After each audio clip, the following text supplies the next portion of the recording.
सो hey guys, आज की video में हम बात करने वाले हैं सब्सट्रैक्शन ऑफ टू वेक्टर्स की। तो हमने एडिशन ऑफ वेक्टर्स ऑलरेडी देख चुके हैं हम। तो सब्सट्रैक्शन ऑफ टू वेक्टर्स कुछ नहीं है, बस addition of two vectors given that the one vector is of negative. Means कि अगर मेरे को दो वेक्टर्स को सब्ट्रैक्ट करना है तो उसका मतलब ये है कि हमें उन दोनों को ऐड करना है, लेकिन जो एक वेक्टर होगा वो नेगेटिव वेक्टर की तरह ट्रीट होगा। फॉर एग्जाम्पल लेते हैं कि ये दो वेक्टर्स मेरे पास हैं, ठीक है। और मैं इसमें इस वाले वन ऑफ द वेक्टर्स को बोल दूंगा ए वेक्टर और किसी एक को बोलता हूँ बी वेक्टर। से फॉर एग्जांपल इसे ए वेक्टर बोल देता हूँ एंड इसे मैं बी वेक्टर बोल देता हूँ, राइट। और मेरे को कैलकुलेट करना है A vector minus B vector, ठीक है। तो ये कुछ नहीं है, ये एडिशन ऑफ टू वेक्टर्स है, A vector plus minus of B vector. एक वेक्टर को हम नेगेटिव कर देंगे, ठीक है, ये हमारा नेगेटिव वेक्टर हो जाएगा। और जो दूसरा वेक्टर होगा वो एज इट इज रहेगा और हम उन दोनों को ऐड कर देंगे। तो this is the subtraction of two vector. So subtraction of two vector is nothing but the addition of two vector given that the one vector is of negative vector, ठीक है। तो अब हम इसमें parallelogram law of vector addition लगाते हैं, दोनों को टेल टू टेल ज्वाइन करते हैं। ये क्या, अब अगर मैं यहाँ पे पैरेललोग्राम बनाऊं और एक डायगोनल को ज्वाइन करूं तो मेरे को जो डायगोनल होगा वो क्या देगा, the addition of two vector. अगर मैं ये डायगोनल को ज्वाइन करूं तो मेरे को एडिशन ऑफ टू वेक्टर मिल जाएगा। ए वेक्टर ये होगा, बी वेक्टर ये होगा, तो ए वेक्टर प्लस बी वेक्टर मिलेगा। लेकिन वहीं पर अगर मैं इस बी वेक्टर को नेगेटिव वेक्टर कर दूंगा, ये मेरा बी वेक्टर है और मैंने इसे नेगेटिव वेक्टर बना दिया, क्योंकि नेगेटिव वेक्टर का मतलब है उसको 180 डिग्री से रोटेट कर दो, ठीक है। मैग्नीट्यूड सेम रहेगा, डायरेक्शन रिवर्स हो जाएगी। तो जो ये मेरा नेगेटिव ऑफ वेक्टर है और अब मैं पैरेललोग्राम फॉर्म करूंगा तो अब एडिशन ऑफ टू वेक्टर होगा, ठीक है। ये एडिशन ऑफ टू वेक्टर्स होगा, A vector plus minus of B vector. This is nothing but the subtraction of two vector, ठीक है। तो सब्सट्रैक्शन ऑफ टू वेक्टर का मतलब ये है कि एडिशन ऑफ टू वेक्टर, बस एक वेक्टर को हमें क्या करना है, नेगेटिव करना है, ठीक है। तो अब थोड़ा इसका एनालाइज करते हैं। जब हम इसे एनालाइज करेंगे तो एनालाइजेशन सेम ही बैठेगा जैसे हम एडिशन ऑफ टू वेक्टर्स में करते थे। तो चीज़ें तो सेम बैठने वाली हैं, ठीक है। कैलकुलेशन सारी सेम रहेगी, जो उनके रिजल्ट्स हैं मैं उनको यूज़ कर लेता हूँ थोड़े से, ठीक है। कैलकुलेशन सारा पार्ट सेम है, हर चीज़ सेम है, तो बस थोड़ा कैलकुलेशन वाला पार्ट थोड़ा डिफरेंस है, ठीक है। यहाँ बना लेते हैं।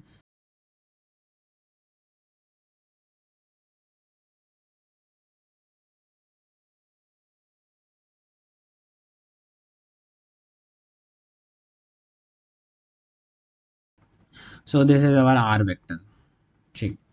Suppose r vector is a vector minus b vector and we have to calculate the resultant of the vector a vector minus b vector. So what we have to do, the a vector का magnitude का square plus दूसरे वाले vector के magnitude का square plus, ठीक है। यहाँ पे हम एडिशन ऑफ टू वेक्टर कर रहे हैं, इस तरीके से सोचो इसे, ठीक।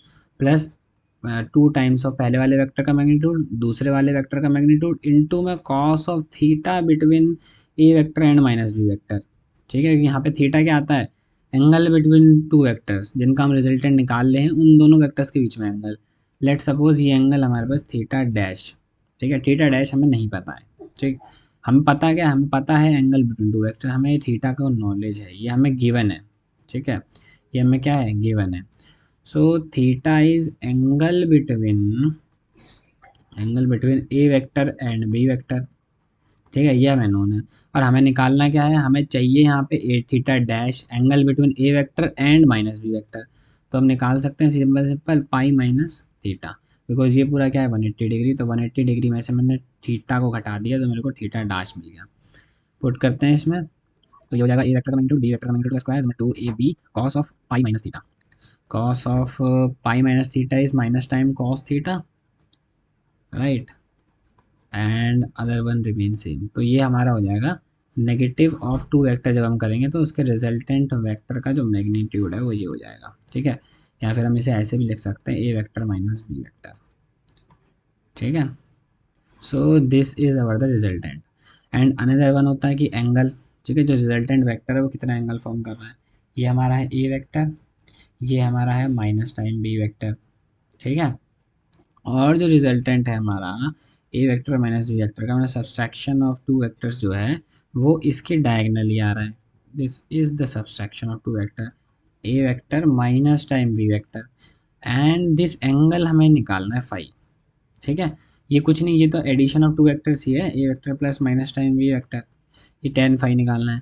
तो अगर हम अपना पहले वाले फंडा, हमने यहाँ पे पहले वाला फंडा यूज़ किया था, बस यहाँ पे एंगल चेंज कर दिया, हमारे मैग्नीट्यूड निकल गया। ऐसे ही यहाँ पे टेन फाई को निकालेंगे तो हम क्या बोलेंगे कि भैया यहाँ पे जो दूसरा वाला वेक्टर है, जिस वेक्टर के साथ एंगल बना हुआ है, उस वेक्टर को तो हम अलोन लिख देते थे वैसे अकेले।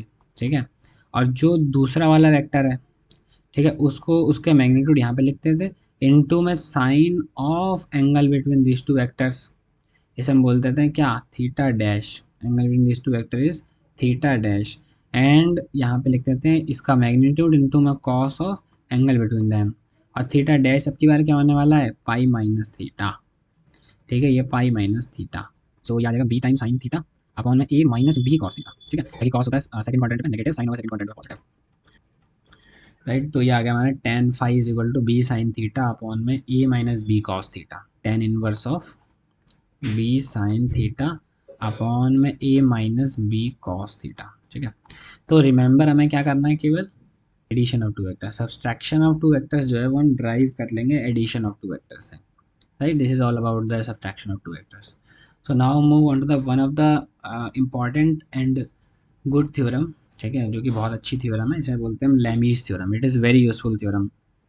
अगर आप आगे लॉज ऑफ मोशन भी पढ़ोगे तो उसमें भी काफ़ी ज़्यादा इंपॉर्टेंस आएगा इसका। तो देखते हैं क्या है। लेमिस थ्योरम ये कहती है कि अगर मेरे पास तीन वेक्टर हैं, ध्यान रखना लेमिस थ्योरम केवल तीन वेक्टर पे अप्लीकेबल है। ठीक है, केवल तीन वेक्टर पे। ये कहती है कि अगर मेरे पास तीन वेक्टर है, A vector B vector and C vector, ठीक है, इसकी कंडीशन ये है कि if the resultant of the three vectors is comes out to be zero. ठीक है, अगर तीन वेक्टर्स का रिजल्टेंट क्या आ रहा है, ज़ीरो। ठीक है, तीन वेक्टर है, इनका रिजल्टेंट है ज़ीरो, तो जो इनके मैग्नीट्यूड का रेशो होगा वो इनके साइन ऑफ द एंगल के रेशो के बराबर होगा। ठीक है, और जो sine of the angle of the other two vectors, देखते हैं। मान लो ये ए वेक्टर है, इसके सामने वाले बचे दो वेक्टर्स के बीच का जो एंगल है वो है अल्फ़ा। ठीक है, यह है बी वेक्टर, इसके अदर टू वेक्टर्स का बीच में जो एंगल है वो है beta. This is C vector and the other two vectors के बीच में जो एंगल है वो गामा है। ठीक है, तो ये जो लेमिस थ्योरम है ये कहती है कि अगर ये होगा तो हम ये कह सकते हैं कि ए वेक्टर का मैग्नीट्यूड एंड बी वेक्टर का मैग्नीट्यूड एंड सी वेक्टर का मैग्नीट्यूड जो होगा वो ratio of the sine of the angle between other two vectors. ये angle between B vector and C vector है। अगर ए वेक्टर का मैग्नीट्यूड ऊपर लिखा है तो ये angle between other two vectors का जो साइन होगा वो यहाँ पे लिखेंगे। ऐसे यहाँ पे sine of beta, beta is the angle between A vector and C vector.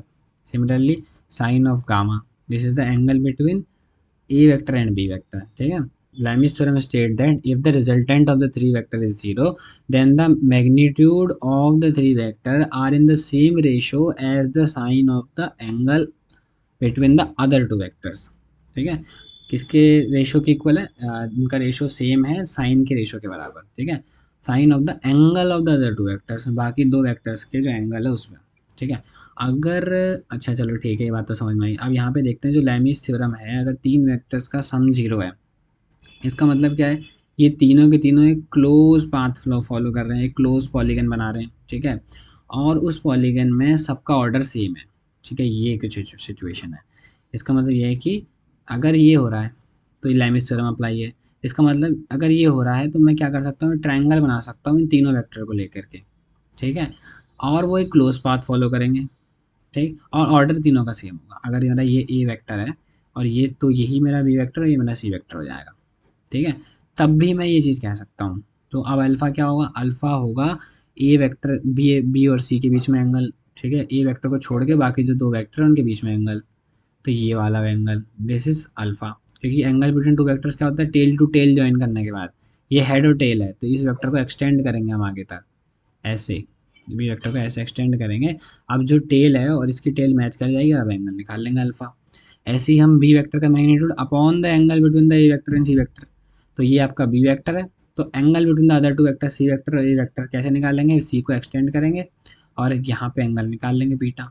ठीक है, ऐसे ही हम बोलेंगे सी वेक्टर के अपोजिट दो वेक्टर्स के बीच में एंगल है, सी वेक्टर ये रहा, इसके अपोजिट दो वेक्टर होगा बी वेक्टर और ए वेक्टर, इनके बीच में एंगल निकालने के लिए हमने ए को एक्सटेंड किया और इन दोनों के बीच में एंगल बोल दिया, दैट इज गामा। तो अब हमने इसके लिए क्या लिखा है, इसके लिए भी सेम चीज़ आ जाएगी। तो ये वेक्टर, इसका मैग्नीट्यूड, ए वेक्टर का मैग्नीट्यूड अपॉन में sine of the angle between the other two vectors.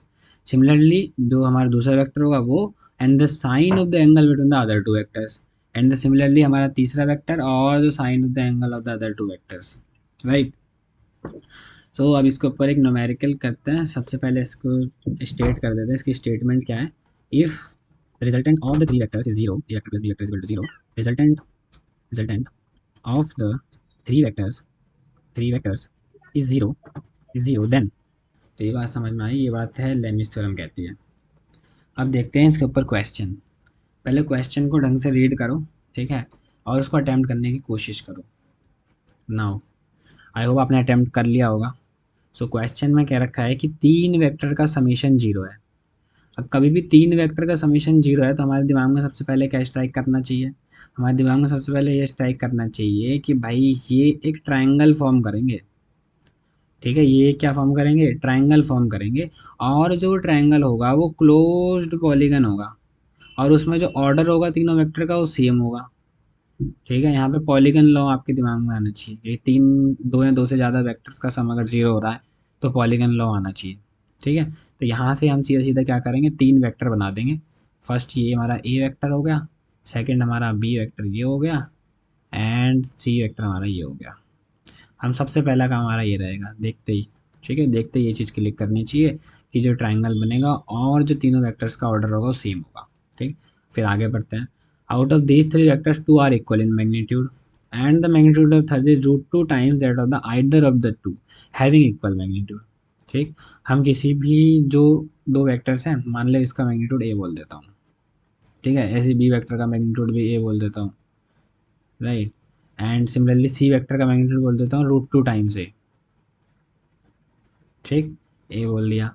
अब देखते हैं आगे। अब ये कह रहा है कि एंगल बिटवीन द वेक्टर्स बता दो। अब इन तीनों वेक्टर्स के बीच में मेरे को एंगल बताना है। तो एंगल का मतलब इसे एक्सटेंड करो और ये एंगल आप बताओ, इसे बोल देते हैं, और ये इसको एक्सटेंड करो, ये एंगल आप बताओ, इसे एक्सटेंड करो, ये एंगल आप बताओ, ठीक। हम इसे बोल देते हैं, अपनी मर्जी से कुछ भी एंगल के नेम दे सकते हैं, ठीक। इसे बोलते हैं अल्फ़ा, एंड इसे बोलते हैं हम बीटा, एंड इसे बोलते हैं गामा, ठीक है। तो ये हमने ऑर्डर बना लिया अपना कि भाई ये एंगल का ऑर्डर होगा। मतलब कुछ भी बना सकते हैं, कुछ भी बोल सकते हैं, कोई दिक्कत नहीं है। और इसे बोल देते हैं थीटा वन, इसे बोल देते हैं थीटा टू, इसे बोल देते हैं थीटा टू, एंड इसे बोल देते हैं थीटा थ्री, ठीक है। नो मैटर्स कि आप कैसे ले रहे हो, ठीक है, ये हमने रैंडमली अपने अकॉर्डिंग्स में ले लिया है। अब हमें पता, अब हमारे दिमाग में स्ट्राइक करनी चाहिए लेमीज थ्योरम। क्या स्ट्राइक करनी चाहिए, लेमीज थ्योरम। क्यों स्ट्राइक करनी चाहिए, क्योंकि भाई एंगल पूछा है और इस तरीके की सिचुएशन तो एक ही केस में होती है लेमीज थ्योरम, ठीक है। तो अब लेमीज थ्योरम स्ट्राइक कर गई और ये कंडीशन भी है, तो भाई आराम से हम लेमीज थ्योरम लगा सकते हैं, ठीक है। अब इस फिगर से हमें सबसे पहले बात तो समझ में आनी चाहिए, लेमीज थ्योरम लगाते हैं। पहला वेक्टर ए वेक्टर अपॉन में sine of the angle between other two vectors के बीच में एंगल कितना है, अल्फा, ठीक है, is equals to the magnitude of the other vector, B vector का मैग्नीट्यूड क्या है ए, अपॉन में sine of the angle of the other two vectors beta, is equal to the magnitude of the third vector and the sine of the angle between the other two vector is gamma, ठीक है। सो ए से ए कर गया, cut गया, and one upon sine alpha, one upon sine beta is equal to root two times of sine gamma, ठीक है। अगर आप इस ए को रखना चाहते तो कोई बात नहीं, रख लो, लास्ट में वो कट ही जाना है, ठीक है, नो मैटर्स। अब यहाँ पे देखो अल्फ़ा बीटा गामा। अब यहाँ पर क्या करना है, मेरे को किसी तरीके से इस अल्फ़ा को, बीटा को, गामा को चेंज करना है, क्योंकि मैं इसमें कुछ नहीं कर सकता, ठीक है। अगर मैं इसमें कुछ करने जाऊँगा तो ईजिली सॉल्व नहीं कर पाऊँगा कुछ भी, ठीक है, कि अल्फ़ा बीटा गामा तो बाहर वाले एंगल्स हैं ट्राइंगल के, ठीक है। तो हमें किस तरीके से ट्रायंगल में आना है, क्योंकि अगर मैं ट्रायंगल में आ गया तो मुझे पता है कि ट्रायंगल के तीनों एंगल का सम क्या होता है, पाई, 180 डिग्री। तो मैं किसी ना किसी तरीके से ट्रायंगल के अंदर घुसने की कोशिश करूँगा। तो उसके लिए मेरे को क्या करना पड़ेगा, कैसे घुस सकता हूँ, तो अल्फ़ा को मैं क्या रिप्लेस कर दूँ, अल्फ़ा को रिप्लेस कर देता हूँ पाई माइनस थीटा वन, तो ट्रायंगल के अंदर आ सकता हूँ, इसमें पाई माइनस थीटा टू, इसे पाई माइनस थीटा थ्री। ठीक है, तो कर देते हैं फिर। Sine pi minus theta one, sine second quadrant में पॉजिटिव होता है, फर्स्ट क्वाड्रेंट में, बाकी सब में नेगेटिव होता है। ठीक है, तो हम घुस गए आराम से किसी एक ट्रायंगल के अंदर घुस गए, इस वाले। ठीक है, इस वाले ट्रायंगल के अंदर तो हम घुस गए। अब हमारे पास जो है तीन वेरिएबल्स हैं। ठीक है, तीन वेरिएबल दिख रहे हैं, theta one, theta to, theta three. तो अब हम क्या करते हैं, यहाँ से किसी एक थीटा को, जैसे मैं थीटा थ्री को लिख लेता हूँ पाई minus theta one plus theta to. ऐसा हमने क्यों किया, ऐसा हमने इसलिए किया क्योंकि हमें यहाँ पे दिख रहा था थीटा थ्री। तो हमारे दिमाग में स्ट्राइक किया कि भाई यहाँ से अगर थीटा थ्री हट जाए और केवल दो ही एंगल में मैं खेलूँ, तो भाई तीन वेरिएबल की जगह पे मेरा वेरिएबल रिड्यूस हो जाएगा। तो अगर वेरिएबल रिड्यूस होता है तो वहाँ पे सबसे पहले मैं करना चाहिए। ठीक है, तो ये मेरे दिमाग में स्ट्राइक किया और मैंने थीटा थ्री को रिप्लेस कर दिया। तो लेट अस रिप्लेस, ये आ गई क्वेश्चन नंबर 3। अब यहाँ पे देखो, अब हम इन दोनों से एक इक्वेशन बनाते हैं, फिर इन दोनों से बनाते हैं, फिर इन दोनों से बनाते हैं। यहाँ से एक इक्वेशन बनाते हैं ए, क्या बनेगी, sine theta one is equal to sine theta two, ये बन जाएगी। ठीक है, क्योंकि ये हो गया ना वन अपॉन दिस और दिस, तो इसका मतलब क्या है, इसका मतलब यही है ना, sine theta one is equal to sine theta two. ठीक है, और इसे मैं बी बोलता हूँ, तो बी वाले में बन जाएगी one upon sine theta two is equal to root two by sine theta one plus theta two. ठीक है, और इसको फिर हम सॉल्व करेंगे तो हमें निकल के आ जाएगा sine theta one plus theta two is equal to root two times of sine theta two. Right, and अगर मैं सी वाली इक्वेशन बनाऊंगा तो ये बोल देते हैं सी वाली, और सी वाली क्या होगी, one upon sine theta one is equal to root two by sine of theta one plus theta two. यहाँ पे आ जाएगा sine theta one plus theta two root two times of sine theta one. ठीक है, एक ये आ गई, एक ये आ गई, एक ये आ गई। अब यहाँ से sine theta one is equal to theta two, इसका मतलब क्या है, इसका मतलब ये है कि theta one is equal to theta two और theta one is equal to pi minus theta two. ये दो ही केस हो सकते हैं, या फिर मैं बोल सकता हूँ, फिर आगे भी बोल सकता हूँ कि theta one is equal to two pi plus theta two. ठीक है, तो ये तो डेफिनेटली नहीं होगा, क्योंकि अगर मैं कह रहा हूँ कि तीनों एंगल का sum theta one plus theta two plus theta three, इन तीनों का सम पाई है, और एक एंगल टू पाई से बड़ा हो गया, ऐसा हो ही नहीं सकता कभी भी। ठीक है, तो गलत है। अगला क्या है भाई, दो वेक्टर का सम, दो एंगल का सम पाई है, theta one is equal to pi minus theta two, इसका मतलब क्या है, थीटा टू को इधर लेके आओ, theta one plus theta two is equal to pi. जबकि यहाँ तीनों एंगल का सम पाई, यहाँ दो एंगल का सम पाई करेगा, इसका मतलब तीसरा एंगल जीरो है, और तीसरा एंगल जीरो है तो ट्रायंगल फॉर्म नहीं हो सकता, तो ये वाला भी नहीं होगा, तो बचा क्या, यही। तो एक केस बचा theta one is equal to theta two. ठीक है, तो बस हमारे यहाँ से ये तो सुनिश्चित हो गया कि भाई theta one is equal to theta two होगा। अगर थीटा वन थीटा टू बराबर होगा तो मैं इसको सॉल्व कर लेता हूँ, चाहे इसको सॉल्व करूँ एक ही बात है अब। ठीक है, एक ही थीटा वन थीटा टू बराबर, दोनों से एक इक्वेशन रिड्यूस होगी। मैं इसे बना लेता हूँ sine two times theta one, theta two बना लेता हूँ सॉरी, क्योंकि राइट हैंड साइड में थीटा टू है, root two time sine theta two. ठीक है, अब यहाँ से क्या होगा, साइन टू थीटा का फॉर्मूला क्या होता है, टू टाइम साइन ए और cos B, cos A is equal to root two time sine theta two. यहाँ से हम बोल सकते हैं cos theta two is one by root two. ठीक है, और theta two is 45 degree, no problem, theta two 35 degree आ गया। और फिर अब यहाँ पे करते हैं थीटा वन थीटा टू के बराबर है, और थीटा वन 45 डिग्री है, तो थीटा टू भी 45 हो गया। एंड हम जानते हैं theta three is 180 degree minus theta one plus theta to, तो इन दोनों का सम कितना 90 डिग्री, 45 प्लस 45 90, तो ये आ गया 90 डिग्री। ठीक है, तो तीनों एंगल हमारे पास आ गए, लेकिन लेकिन ये एंगल नहीं है, एंगल है हमारे अल्फ़ा बीटा गामा। ये करके आंसर दोगे तो गलत हो जाएगा। ये अब आया theta one theta to theta three, लेकिन निकालने क्या थे, निकालने अल्फ़ा बीटा गामा थे। देख लो एंगल बिटवीन द वेक्टर्स, और एंगल बिटवीन द वेक्टर्स क्या है, अल्फ़ा बीटा गामा। तो अब यहाँ पे हम अल्फ़ा बीटा गामा निकालने पड़ेंगे। अल्फ़ा क्या होगा, pi minus theta one, 180 degree minus theta one is alpha, beta क्या होगा 180 degree minus theta two, gamma क्या होगा 180 डिग्री माइनस थीटा थ्री। ठीक है, so now move on to the another problem. So let's see, अब यहाँ पे जो प्रॉब्लम में बता रखा है कि iron block of mass 30 kg है हमारे पास, ठीक है, और वो दो सपोर्ट से हैंगिंग है, टू सपोर्ट ए हो गया and another one is B, ये सपोर्ट है, ठीक है, और ये ब्लॉक है, इसका मास है 30 kg। अब इस प्रॉब्लम को मैं सॉल्व नहीं करूँगा, ठीक है, आपको तरीका बताऊँगा सॉल्व करने का, और ये आपका होमवर्क होगा, आपको इसे खुद सॉल्व करना है, ठीक है, पूरा मेथड बता दूंगा कैसे सॉल्व करते हैं, और आपको खुद अप्लाई करना है इसमें लैम्बिस थ्योरम। ठीक, टू सपोर्ट दे रखे A and B, show in the diagram, determine the tension in the both the rope. एक रो ये रही मेरी, दूसरी रो ये रही, तो इसमें मेरे को टेंशन बतानी है। अब ये टेंशन क्या चीज़ होती है, अभी तुम इस टेंशन पे मत जाओ, ठीक है, टेंशन में मत जाओ, अभी ये समझो कि ये एक तरीके की फ़ोर्स होती है, ठीक है, अब इसे समझ लो कि ये एक तरीके की फ़ोर्स है, ठीक है, बाकी इसे डिटेल में डिस्कशन करेंगे हम, लॉज ऑफ मोशन में करेंगे, ठीक है, इस चैप्टर में नहीं करेंगे, लॉज ऑफ मोशन में करेंगे।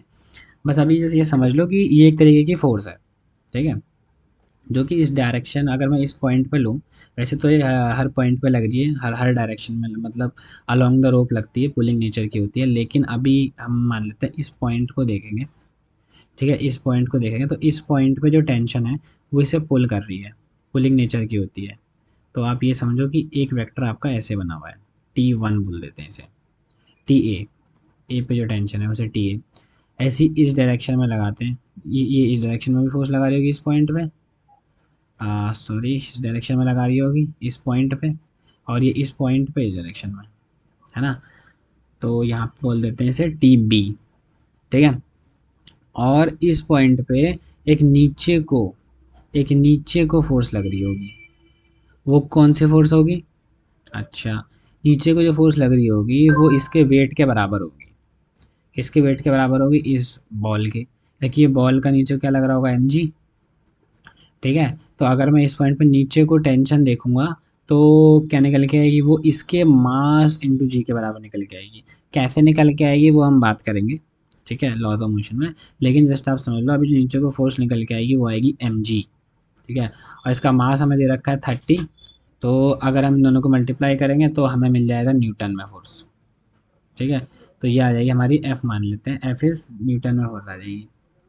अब हम क्या करते हैं, हमें पता है कि भाई ये एंगल 60 डिग्री, ये 30 degree and that is 90 degree, और ये भी 90 डिग्री है, तो ये वाला एंगल कितना हुआ 90 प्लस 60, क्या हुआ 90 plus 60, that should be 150 degree, ठीक है, सिमिलरली ये एंगल कितना हो गया 90 प्लस 30 डिग्री, और ये एंगल कितना हुआ, तो बस अभी हमारे पास तीन वेक्टर्स हैं, first vector, second vector, third vector, angle between them है, आप यहाँ पे लेमिस थ्योरम, ठीक है, लेमिस थ्योरम लगाओगे, कैसे लगाओगे, टी ए इसका मैग्नीट्यूड अपॉन में angle between the other two vectors कौन है, टी बी और एफ, इन दोनों के बीच में एंगल कितना है π/2 plus 30 degree is equals to T B upon में angle between the other two sine of π/2 plus 60 degree is equals to आपका जो भी एफ है ये, ठीक है, 30 इंटू 9.8 न्यूटन अपॉन में sine of the other to 90, sign 91 होता है, 7 कर देना, फिर यहाँ से डायरेक्ट आपके पास टी ए आ जाएगा, तो आपकी टी ए आ गया, टी बी आ गया, बस ये तो पूछा। तो अब यहाँ पे आपको जैसे टेंशन है वगैरह इन सब पे ध्यान देने की ज़रूरत नहीं है, इसे बस लेमिस थ्योरम कैसे अप्लाई करते हैं उसे देख लेना, टेंशन को अभी एक फोर्स की तरह समझ लो, ठीक है, बाकी हम सब डिस्कस करेंगे बाद में, लॉ ऑफ मोशन में डिटेल में डिस्कस करेंगे टेंशन क्या होता है, और प्रॉब्लम्स भी करेंगे।